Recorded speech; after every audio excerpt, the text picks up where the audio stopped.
Alô, pessoal, eu sou o Érico San Juan, sejam bem-vindos ao Capial, o mais novo programa saindo do forno, um novo programa da TV Metropolitana de Piracicaba, que é também um jornal. Como assim também é um jornal? É muito simples. O Capial é um jornal de humor impresso, publicado todo final de mês, encartado em outro jornal, a Tribuna Piracicabana, um jornal diário tradicional aqui de Piracicaba, que é a terra do Salão Internacional de Humor há mais de 50 anos. E seguindo a tradição do humor gráfico aqui na nossa terrinha, na Noiva da Colina, começamos a fazer, além do jornal Capial, começamos a fazer o que a gente chama de sua costela, que é o projeto derivado, que é este podcast, o podcast Capial. O Capial em formato podcast, aqui na TV Metropolitana de Piracicaba, traz entrevistas, é um podcast semanal aos sábados, às 10 horas da manhã, traz entrevistas com os artistas, os cartunistas que colaboram, que participam do jornal de humor impresso Capial. Então temos Capial Jornal e Capial Podcast, um programa semanal aqui na TV Metropolitana, com o melhor do humor gráfico piracicabano, brasileiro, por que não dizer, né, mundial. E confirmando mais uma vez essa tradição, agora em versão podcast, vamos conversar com um novíssimo colaborador aqui do Jornal de Humor Capial. Novíssimo colaborador, mas um velho amigo de décadas e décadas e décadas, como vocês vão perceber pelas nossas aparências de ausência de cabelos, né? É um cara que eu conheço desde que nós tínhamos alguns fios aí para contar a história, né?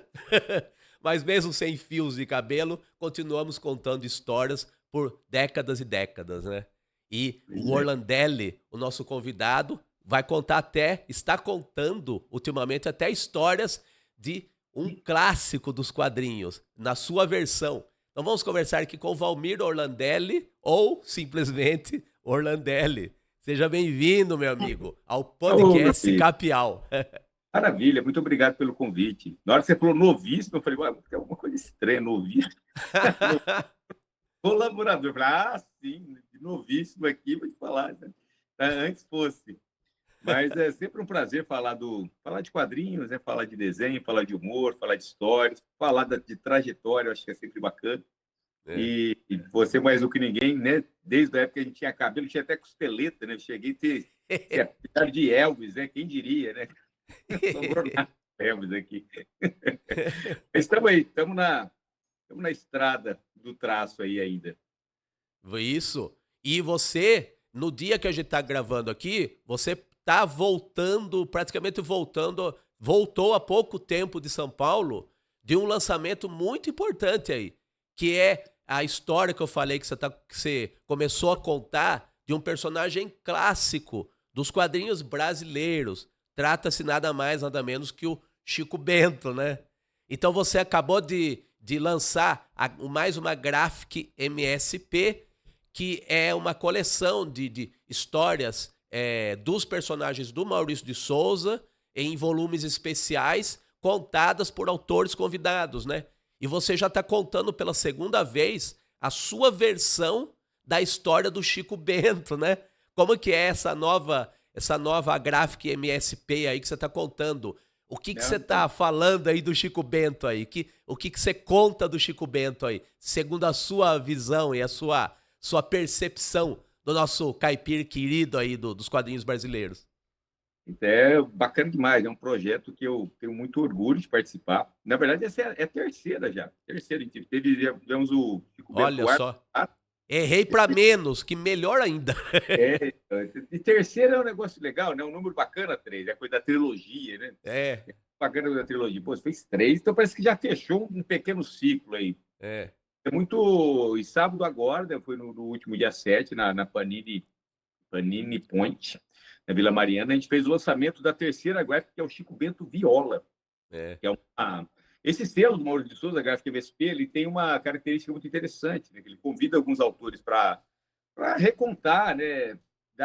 Fazer uma releitura dos personagens clássicos deles, mas também colocando muito da nossa bagagem autoral também, que acho que essa é a grande graça do selo, né? Não é uma história só do Maurício, né? Na verdade, a gente usa as ferramentas, né, criadas pelo Maurício, usa todo aquele universo criado por ele para a gente contar um pouco das nossas histórias, né? Aquilo, o tipo de história que eu gosto de contar.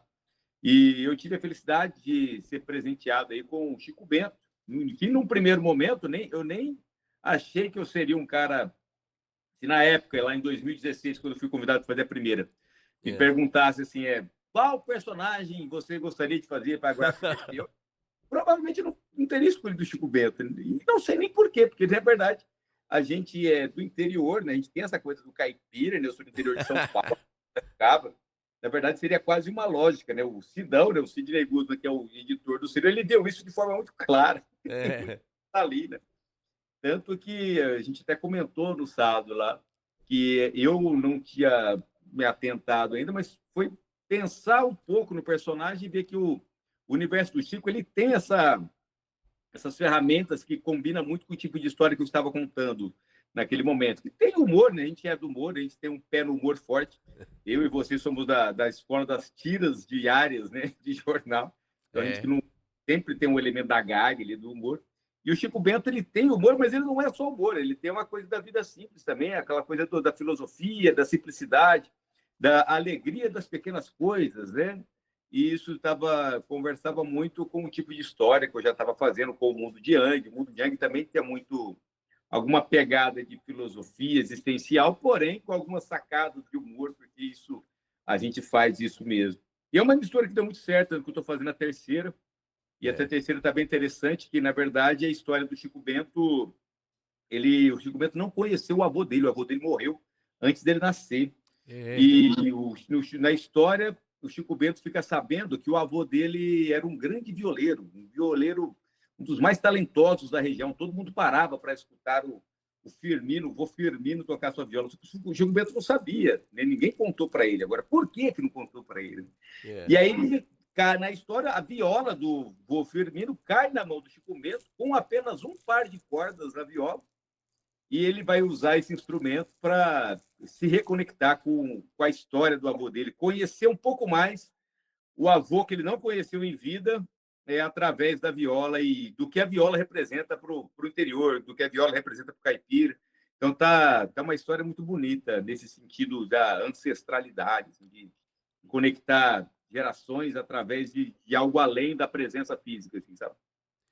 É legal, né? Porque é o seguinte, eu acho que o Chico Bento, ele sempre foi um personagem muito especial dentro do universo do Maurício de Souza, porque as pessoas sempre relacionam o Chico Bento a uma saudade de uma época, assim, eu não sei se é de infância, mas talvez uma época que elas tenham sido, sei lá, mais felizes, talvez, e tenha muito a ver, hoje em dia, com a busca, acho que as pessoas estão fazendo nesse século, nesse novo século, a busca pelo autoconhecimento, pelas raízes, né? E o Chico Bento tem tudo a ver com isso, né, Orlandelli? Total, né? E exatamente, eu ouço muito, né? Que a gente faz do Chico Bento, a gente participa muito de eventos da CCXP, evento que a gente vai lá vender os nossos livros. E uma das frases que eu ouço bastante é: o Chico Bento é o meu personagem favorito. Bento é o personagem favorito do meu pai. Porque você levantou um ponto muito interessante mesmo. Acho que ele te leva para um lugar que você sente até uma certa saudade, né? Mesmo às vezes a pessoa nem foi da roça, mas parece que tinha uma simplicidade ali que hoje a gente não vê mais, né? Uma forma mais simples de viver a vida e parece que hoje é quase proibido ser um pouco simples. Tudo é muito rápido, tudo é muito raso, você não consegue parar para fazer uma coisa e simplesmente, sei lá, que no Chico Bento tem essa pegada, simplesmente ele vai pescar e fica curtindo ficar pescando, mesmo que não pegue nenhum peixe. A vibe dele é ficar naquele lugar. Então, olha que privilégio, né? Se você vai falar que vai ficar parado num lugar sem fazer nada, não deixa de vagabundo. Uma coisa assim. Então, e é legal o seguinte, você falou da trilogia, né? Que você meio que tá fechando uma trilogia do Chico Bento, né? Antes, quem tinha feito um trabalho de gráfica e MSP com o Chico Bento foi o Gustavo Duarte, que também é do interior, né? Também é do interior. Se não me engano, é de Bauru, o Gustavo, né? Se eu não me engano. Fez Bauru. um trabalho incrível também, né? O trabalho do Gustavo ele tem aquela coisa do design, né? As linhas limpas, É uma HQ quase muda, né? Que é um pouco o estilo do Gustavo de contar história, né? Aquela coisa de pegar o personagem e colocar ele em movimento, você vai mergulhando mais na trajetória do movimento do que naquela coisa do texto e tudo. Uma história muito diferente da minha, eu acho muito legal que seja assim também, sabe? Não ter essa coisa da cooperação. E eu gosto demais. O Pavor Espaciar, que é a primeira que ele fez. Trabalho muito bonito também, muito legal. E você fala da sua trilogia de Chico Bento, então? Então vamos lá. O Chico Bento, minha história com o Chico Bento, né, começa em 2000, com um convite de 2016, com uma história chamada Chico Bento Arvorada. Chico Bento Arvorada tem uma história muito bonita também, que a gente faz uma analogia com o ipê amarelo, né, que é uma árvore muito importante para o Brasil, né, para o interior. E o ipê ele tem uma característica muito interessante, né? Quem já viu um ipê de perto, e a gente fala assim, quem já viu um ipê de perto, parece que a gente está exagerando, mas eu lembro que na época eu conversava com o Sidão, falei, você já viu um ipê florido para valer mesmo? E não tinha essa memória clara na cabeça, né? Mas quem já viu sabe, né? Que aquilo explode de uma cor incrível, porém, se ventou demais na noite. No outro dia ele amanhece cheio de buraco, sabe? Do mesmo jeito que ele explode em beleza, passou 3, 4 dias, é outra árvore, é outra coisa. E quando cai tudo, ele parece uma árvore morta. Então a gente faz uma analogia das coisas efêmeras, né? Como as coisas passam rápido. A avó Dita, a avó do Chico, chama ele para ver a florada do ipê, e o Chico vai fazer outra coisa. Ele vai, sei lá, né, comer um bolo de fubá. Porque depois eu vejo. E aí, quando ele vai ver, depois a árvore está completamente detonada, só cheia de buraco, quase não tem flor mais. E aí começa um pouco dessa história de tem coisas que você não deveria esperar para ver, tem coisas que você não deveria esperar para fazer. E aí entra toda a trama da história, que eles marcam de ver a próxima florada, né? E aí várias coisas acontecem, mas o grande cerne dessa história é isso, ó. Tudo vai acabar em algum momento.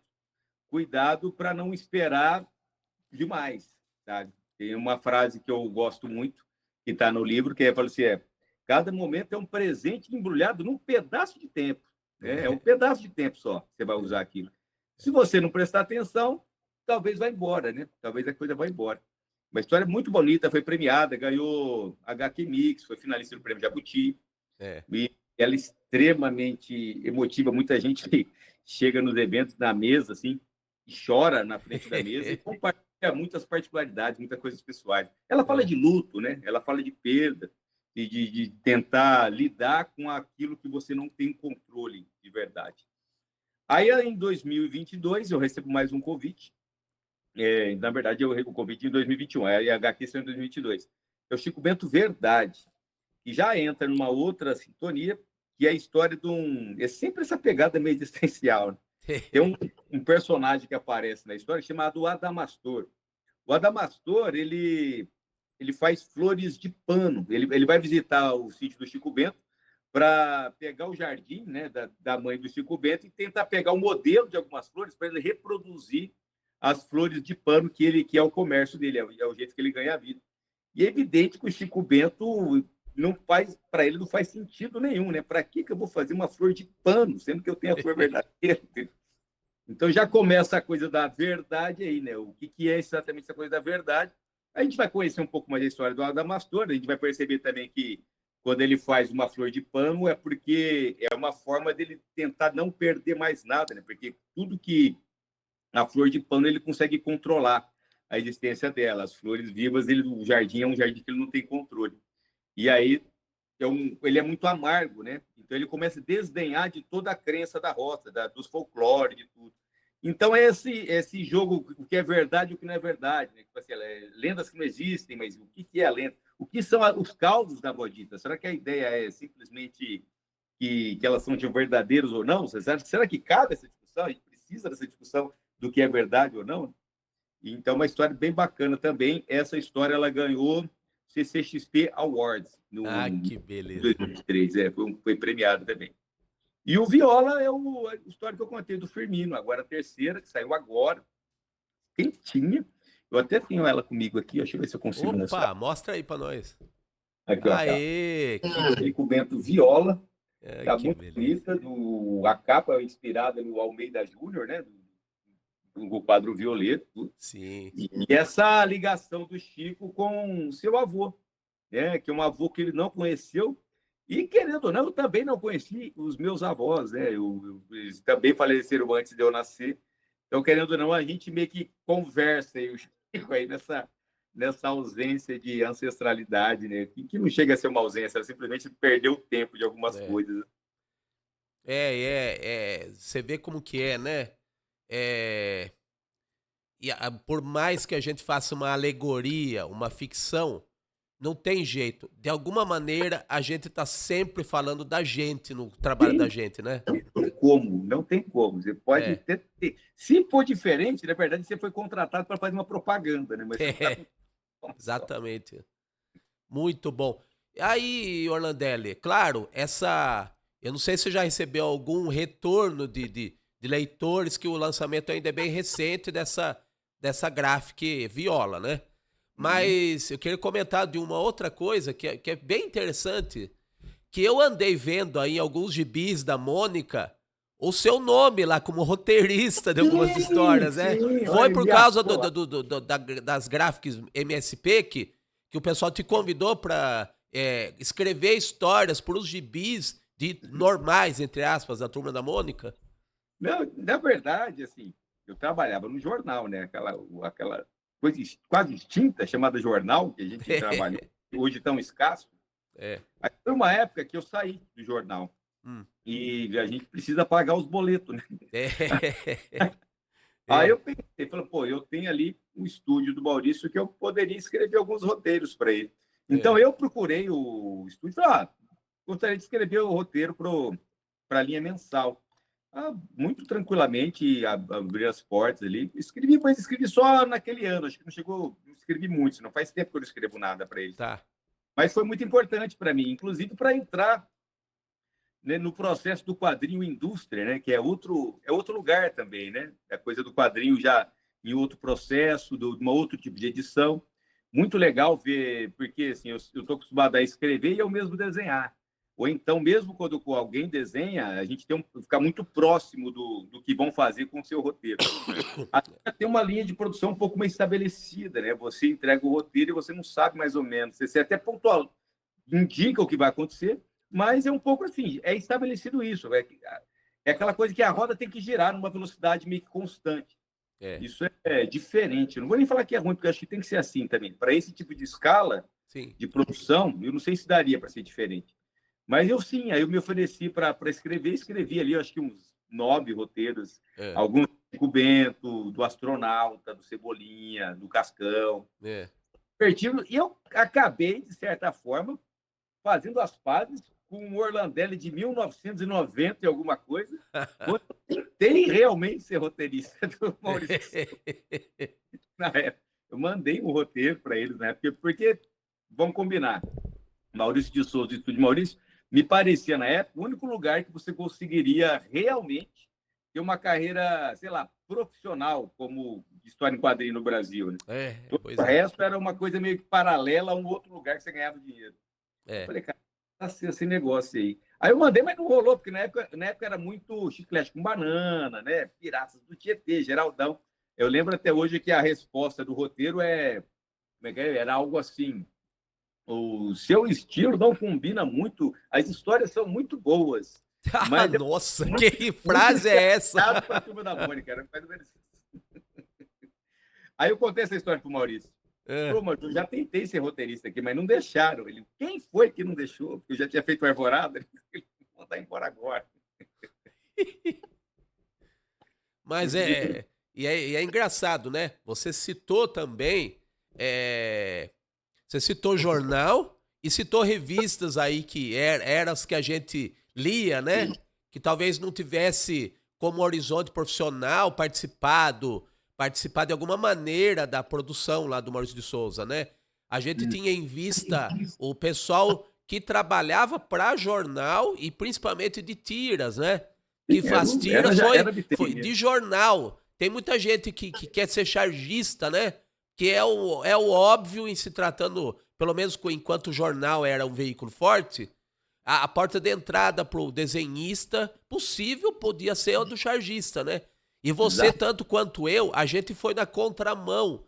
A gente quis fazer quadrinho, né, Orlandelli? Exato. Eu tentei, quando eu procurei o Diário da Região, que é o jornal que eu trabalhei, eu fui lá para escrever tiras. Eu queria publicar meu personagem. Que era aquela época, né? Você queria o teu personagem nas páginas do jornal. Todo mundo sonhava em algum momento, talvez, fazer um. O meu gato comendo os fios aqui, ó. Sai daí. Daqui a pouco ele vai derrubar a conexão aqui. E todo mundo queria fazer tira porque tinha essa ambição aí de ter um chiclete com banana, fazer uma revista. Era o que a gente queria. E eu procurei para isso. Aí eu não consegui entrar nem como chargista, me jogaram como ilustrador. Aí pensa Rapaz. numa frustração, né? Porque, tipo assim, puta, ilustrador, caralho, quero fazer quadrinho, né? Mas aí é aquela história que a gente às vezes não sabe, né? Acho que o Rubem Alves tem uma frase muito legal que ele fala assim: ó, tudo que eu sou hoje é porque tudo que eu planejei deu errado. É bem muito isso. Eu não queria ser ilustrador. E depois eu me descobri como um cara que gosta muito de ilustrar, queria um estilo de ilustração, né?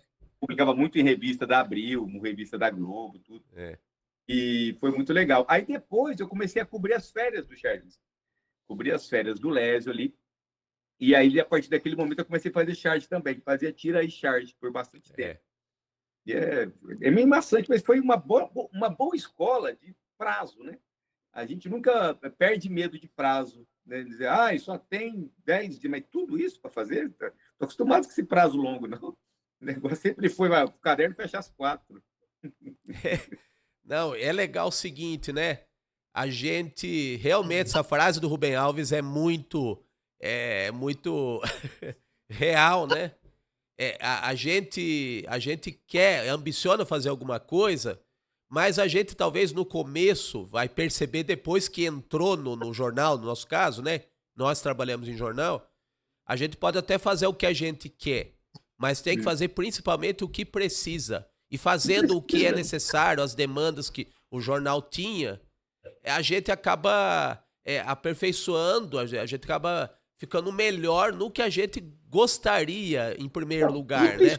A gente melhora como alguém que queria fazer tira, acrescenta toda essa expertise da charge, da ilustração, de outras linguagens, né? Que fortalecem a linguagem que a gente quer investir mais, né? Uhum.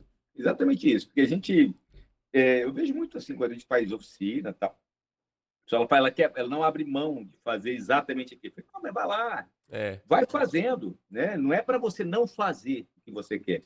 Mas é o que você falou, a frase perfeita, mas você tem que fazer o que precisa. O cara precisa de você para aquela demanda. Se você faz questão, mas só vou entrar se for para fazer quadrinho. Provavelmente eu não teria entrado no jornal, eu não saberia, não teria pego a experiência de ser ilustrador, não teria aparecido a oportunidade de ser chargista. Igual eu falei no começo. Talvez eu, por mim, eu não teria escolhido o personagem Chico Bento. Sidão que escolheu. Para ele foi, olha que incrível foi ter escolhido Chico Bento para mim. Então, a gente tem que ficar muito atento com aquilo que a gente quer, porque a gente, às vezes, não tem noção de que você não está com essa certeza toda também. Tem que dar oportunidade para a vida girar um pouco sozinha também, né? Deixa as coisas acontecendo. Você direciona, claro, né? Você não vai deixar a coisa desgarrada. Mas se tem uma oportunidade, tenta abraçar um pouco ela. Se tenta criar uma certa intimidade com aquilo para ver se aquilo não tem nada a ver mesmo. Eu trabalhei com propaganda também, como publicidade e propaganda. Muito da minha ilustração editorial tem muito do design que eu fazia nos anúncios. Né? É uma característica, os meus livros, né? O próprio Chico Bento, vê a capa, é uma capa de tem um design ali. Eu não tenho dúvida nenhuma. Isso veio da propaganda. Isso veio da minha experiência como diagramador de cartaz, diagramador de embalagem, anúncio. Então, você tem aquela visão de gráficos, né? Para fazer qualquer coisa. Meu quadrinho aparece muita coisa do design dentro do meu quadrinho mesmo. Não, e é legal que a gente trabalhando com um pouco de tudo dentro das artes gráficas, e não precisa ser nem necessariamente no humor gráfico, né? No design, nas artes gráficas mesmo em geral.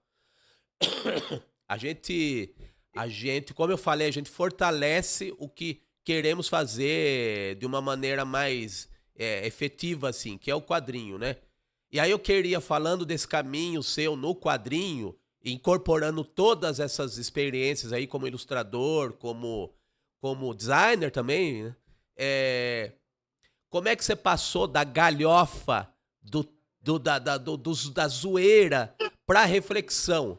Eu vou dizer, do Gramp pro Yang. Como é que é esse caminho aí? É um caminho natural. Eu acho que assim, a gente vai. Os assuntos de interesse, né? Você pega lá a época do Gramp. Era uma época que eu queria fazer tira de humor. Tanto que nem era Gramp, lembra? Ele chamava Crumb. E a tira chamava Violência Gratuita. Olha que distância que está do existencial, né? Violência gratuita. Porque tinham esse pé no underground, tinha esse desejo de querer fazer parte da turma do quadrinho mais sujo, né? Do quadrinho mais, né, de agressivo. E eu acho que naquela idade ali, eu devia ter uns 20 anos de idade no máximo, eu acho que era isso mesmo. Eu acho que foi legal, inclusive. Foi legal ter feito isso. E só que aí você vai vivendo, vai crescendo, as coisas vão acontecendo. Você vai tendo outra bagagem de leitura também, né? Você vai começando a ler outras coisas e aquilo vai fazendo um pouco de sentido também. A literatura talvez tenha influenciado um pouco, né? Se você lê algumas obras, puta, que interessante falar isso. Que jogo de palavras bacana que foi esse. Eu acho que é o momento não diria uma ruptura, mas o momento da transação, assim, foi quando eu comecei a fazer o SIC, né? Que eu fazia o Grump no jornal, aí eu fiz o SIC para o Salão de Humor de Piracicaba, inclusive ele ganhou o primeiro lugar. Isso, então, e ali já não era o humor galhofa, né? Ali a gente tinha um pouco de tudo. Tinha humor negro, tinha uma coisa nonsense, tinha uma brincadeira com a linguagem gráfica dos quadrinhos que era quase impossível fazer na tira do Grump. E ali eu fui pegando gosto pelo jogo de palavras, pelo diálogo, né? por querer brincar com a poesia, né? Com a poesia gráfica. E aí, logo em seguida, eu fiz uma HQ chamada Eu Matei o Libório. Foi... Isso aí. Porque olha que interessante, né? Eu estou falando aqui do SIC, parece que você voltou, mas Eu Matei o Libório, ele é bem anterior ao SIC. A primeira vez que eu escrevi ela foi para a Fronte, lembra da Fronte? Que era uma revista coletânea feita pela Via Letra. Era sim. Uma revista livro, né? Revista livro, né? Muito, muito legal. Estabelecia-se um tema e a gente apresentava histórias, né, do tema. Eu lembro que essa do Libório, o tema era o outro. Só histórias com o outro. E aí eu criei uma história de 6 páginas, onde tinha esse contraponto de um cara que é extremamente bom em tudo, extremamente competente, bonzinho, e o cara que não é bom em nada, ele é muito medíocre no sentido real da palavra, tudo é mais ou menos. E para ele estaria tudo bem. Se ele não fosse obrigado a conviver com um gabarito, né, de boa conduta do lado dele e tal. E aí, na época, a história, todo mundo gostou da história, mas não gostaram do desenho. Acharam o desenho ruim para a época e tal. E eu tinha escrito um conto também. Porque o Front também publicava contos. Aí falaram para publicar o conto. Não, publica o conto. Aí eu pensei, mas se eu publicar o conto, eu nunca mais vou publicar essa HQ, né? Porque eu não vou publicar um conto e depois fazer a HQ do conto. Aí eu falei, não publica nada, deixa quieto. Eu tinha gostado da história, falei, deixa quieto. Isso foi em 2002. Aí, em 2013, eu queria ir no FIC, eu nunca tinha ido num desses eventos de quadrinho. Falei, pô, também não vou chegar no FIC de mão abanando, né? Aí eu falei, eu acho que meu desenho deve ter melhorado um pouquinho. Deixa eu voltar para aquela história. Aí uma história de, sei lá, 6 páginas virou uma história de 40 páginas. Ficou muito mais legal. E ali eu peguei gosto para fazer as histórias mais longas. E o próprio Libório, ele tem uma coisa... Ele tem um humor escrachadaço, mas ele tem uma discussão muito interessante ali, né? Porque o cara é bonzinho, o Libório é muito bonzinho, o cara é perfeito, e o cara já começa o livro falando que matou ele. Aí, de cada 10 leitores, 9 falavam assim, ó, eu também teria matado o Libório. Então, tanto que em 2023 eu publiquei a continuação, né? Depois que eu matei o Libório, que eu tento entender por que um cara tão perfeito a gente quer matar de vez em quando. Será que é culpa só nossa? Será que é só nossa inveja também? A gente é tão ruim assim. E aí depois o resto é o resto, né? Peguei gosto pelas histórias mais longas e eu sempre quis depois trabalhar mais isso. meu pé na cultura oriental também, porque logo depois veio o Darumá, né? Darumá, Mundo de Yang, depois o Sinal, os Olhos de Bartô, sempre com essa, já mergulhando um pouco mais nessas questões. E eu acho legal também, que eu acho que tem a ver muito com a maturidade. Tipo, estamos ficando mais velho, né? Tá. E a gente começa, acho que naturalmente fica mais reflexivo mesmo, né? O E espaço eu é o acho que mesmo. tem a ver também que você começa a colocar no Yang mais claramente o seu interesse por esse tipo por essa cultura oriental, né, Orlandelli? Exato. Você tem um espaço para fazer. O Yang também começou no jornal. É, Cara, eu posso publicar qualquer coisa nesse espaço. é, Aí, qual que é a lógica? Você vai publicar aquilo que você está querendo, que faz sentido, e você está querendo pensar sobre. Né? Eu já fazia ali uns... O Yang ele entrou no lugar do SIC. Já fazia, sei lá, uns 3 anos que eu devia estar fazendo SIC. Talvez mais. O SIC é de 2009. O Yang começou em 2015. Entendeu? Então, olha o tanto de tempo que eu fiquei fazendo SIC. E por mais de 5 anos. Aí eu falei, cara, acho que eu queria dar um tempo do SIC e criar uma saga. Mas uma saga em forma de tira. Tira continuada, né? Tipo assim, todo é. domingo aparecia lá uma história, ela se fechava, mas abria para o próximo domingo. Ela se fechava e o próximo domingo. E brincando com toda essa simbologia, que para mim sempre fez muito sentido. Né? Eu gosto de pensar com simbologia, né? Eu consigo visualizar as coisas através da simbologia.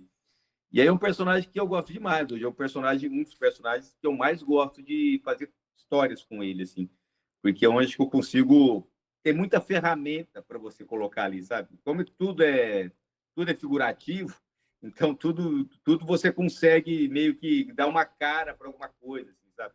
Então é muito legal, me sinto bem, eu gosto muito do personagem. Ele acabou entrando um pouco, não entrou no lugar do grupo, mas ele mudou a minha série continuada hoje. Ela tem muito mais a ver com o mundo de Yang do que com as tiras que eu fazia do grupo. E eu tenho muito orgulho do grupo. Inclusive, eu É. descobri umas pessoas que adoram o grupo até hoje. Assim.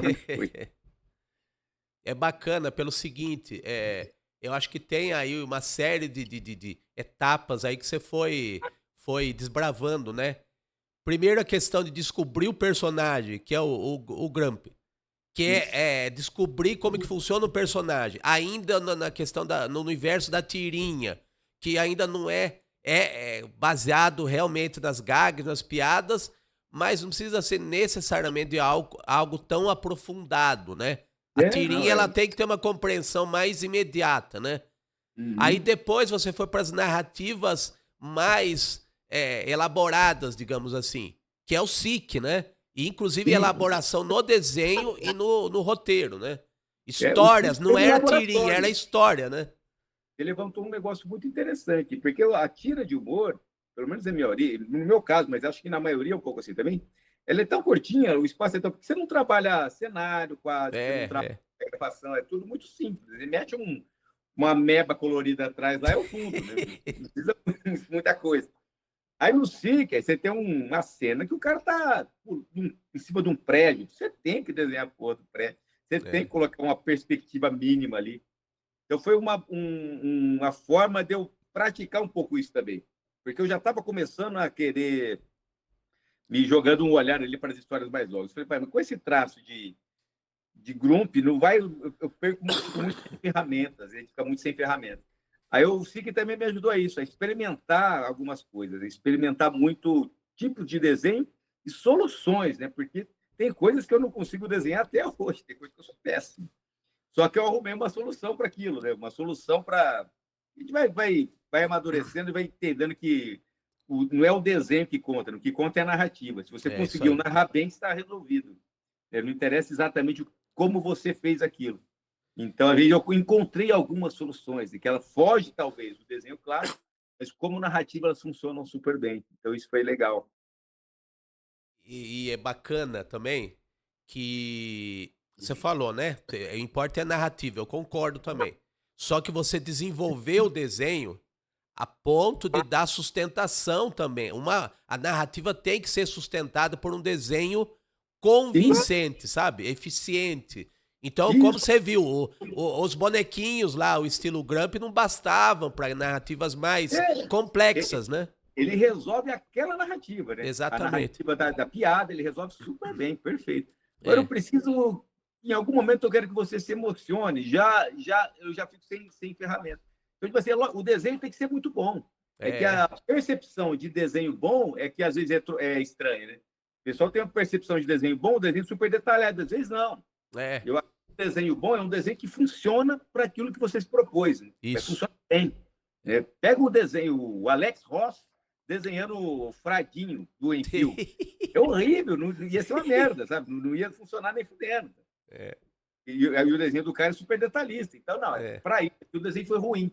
Né? E vice-versa, né? Ó, tem muita coisa, né? Eu vou falar muito outra coisa, porque é muita coisa. Mas, enfim, nesse seu percurso do trabalho, a gente falou de todas essas linguagens aí que você experimentou para dar para dar um molho, até um tempero melhor para o seu quadrinho. Teve um momento, você citou a época que você fez ilustrações para revistas da Abril e na Folha de São Paulo.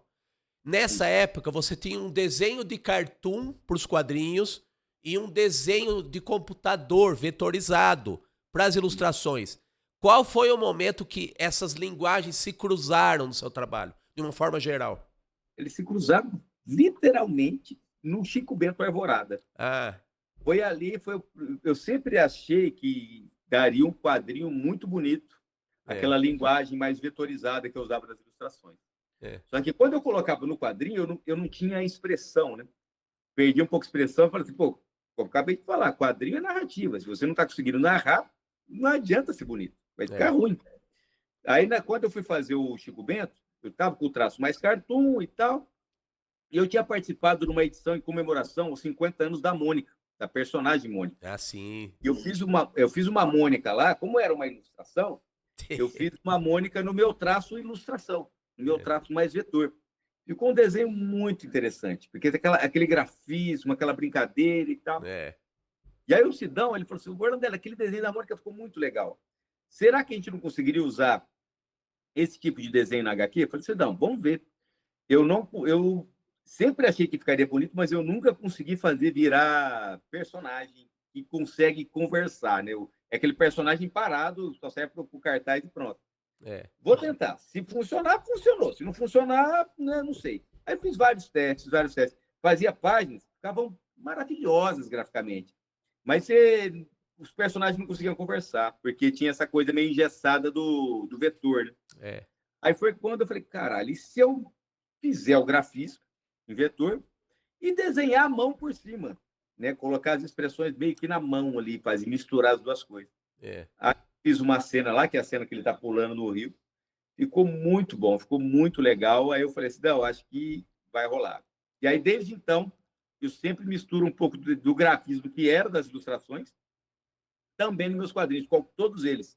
Você pegar Os Olhos de Bartô, tem muito disso, O Sinal tem muito disso. O próprio Mais Uma História para o Velho Smith, que eu acabei de publicar também ano passado. Porque eu falei, pô, aí eu consegui resolver colocar aquele grafismo da ilustração em forma de narrativa. E a manha eu também desenhar à mão junto, colocar um pouco dos meus rabiscos ali no meio para conseguir a expressão. Se você for pegar o Chico Bento Viola, ele está bem menos vetor do que o Arvorada. O Arvorada, ele é uma história contada, né? É a história toda, alguém narrando a história. Então, você tem aquela condição meio que quase como se fosse um sonho, sabe? Uma coisa meio onírica. As imagens misturam uma dentro das outras, assim. Fazia muito sentido. Agora, nas outras duas, não. Verdade e Viola, tem muita interação dos personagens mesmo, no momento real. Aí eu caio muito pro cartoon. Ele é quase um desenho do mundo de Yang. Isso aqui é com alguns grafismos que eu misturo também. Ficou bem legal. Que bom. Orlandelli, olha, resumir uma carreira de mais de 30 anos e cacetada, né? É muita coisa. Então, a pretensão nossa nem é falar de tudo que você fez, que realmente é impossível. Mas assim, a gente no final de cada podcast Capial, nós mostramos uma seleção de trabalhos que o artista entrevistado aqui da ocasião publicou no jornal, né? Então, no momento que a gente tá conversando aqui, No dia que for gravado, vai sair o primeiro Jornal Capial com a sua colaboração. Então a gente vai mostrar alguns desenhos que eu já terei publicado, né? Quando esse podcast for ao ar, já o Jornal Capial já vai estar circulando com trabalhos seus também, pela primeira vez no jornal. Vamos começar a mostrar, Danilo? Aí a gente comenta cada trabalho aqui, cada quadrinho aqui, do mundo de Yang, né? Que eu pedi para você. Pediu. O Yang eu acho demais. Você vê que o Yang tem muito grafismo, né? Ele já não é tanto aquela coisa só do... Eu consigo colocar muito grafismo nas próprias cartoons, assim. O meu cartoon ele já está com essa coisa do grafismo meio incorporado nele. E ao publicar em jornal, porque eu gosto muito da coisa do jornal ainda, né? É muito bom, né? Fiz uma capa para o jornal Rascunho, né? Aquele jornal de literatura. Sim. É bonito, você vê na capa do jornal. Assim, é outra coisa também. Mas a impressão dos jornais melhorou, né, Orlandelli? Eles estão com um aspecto de revista, né? A impressão, né? Tem nem comparação. Se a gente pegar a época que a gente fazia jornal, a gente tinha que ter cuidado danado para soltar arte. Se você soltasse um magenta carregado, ele lambuzava tudo, o amarelo. Eu olhava o desenho na tela, ele estava feio. No jornal ficava bom. Né? Se diminuía os canais, tudo. Não, tá com um amarelo, coloca 30% a menos, porque na gráfica vai pegar. Fora o preto de registro, né? Colocava um preto em cima do outro, cada um tirava o preto puro, virava uma lambança desgramada. Hoje você tem um direito a mais, você pode errar um pouco mais. Vou dizer assim. Legal. Vamos mostrar o primeiro aqui, Danilo. Esse trabalho já é um exemplo, eu não sei se você está vendo aí. Tô vendo. Legal. Esse eu acho que é um trabalho um exemplo muito bom do que você acabou de falar. Da fusão do seu estilo de cartoon com o do vetor, né? No mundo de Yang, né? Isso, uma coisa do grafismo, né? Você transformar uma ideia não só mas uma imagem interessante, né? Como imagem é interessante também, né? Não só a piada ou a reflexão que seja e tal. Então você brinca com essa coisa do primeiro plano, né? Dos altos contrastes, né? Você vê que a própria flor mesmo, ela nem tem traço, né? Ela simplesmente é vazada com algumas manchas.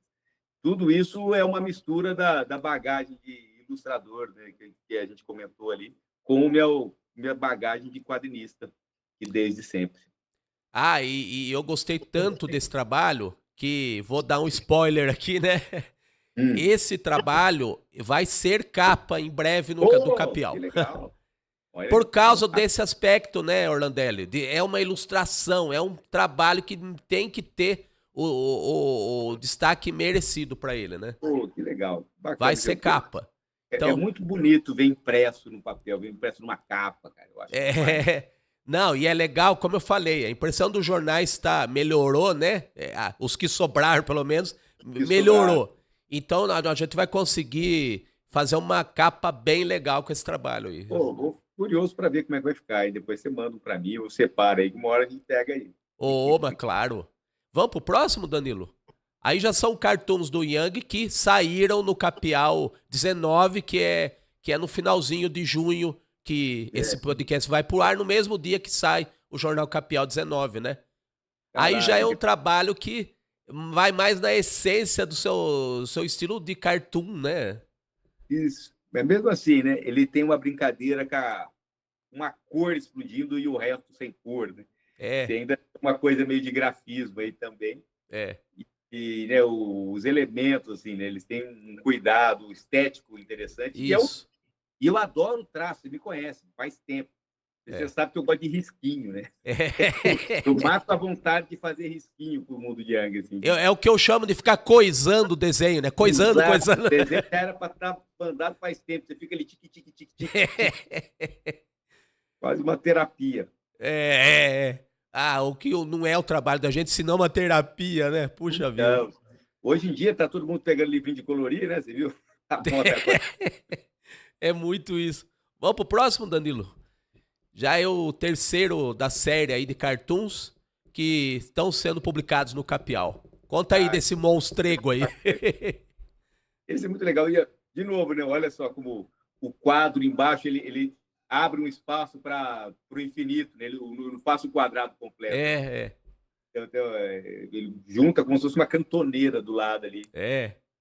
Não, e sabe o que eu acho legal? Sabe o que eu acho muito legal no seu trabalho e de tantos outros? mesmo seja mais reflexão do que piada, o desenho tem uma gingada, tem uma graça, que você ri do desenho também.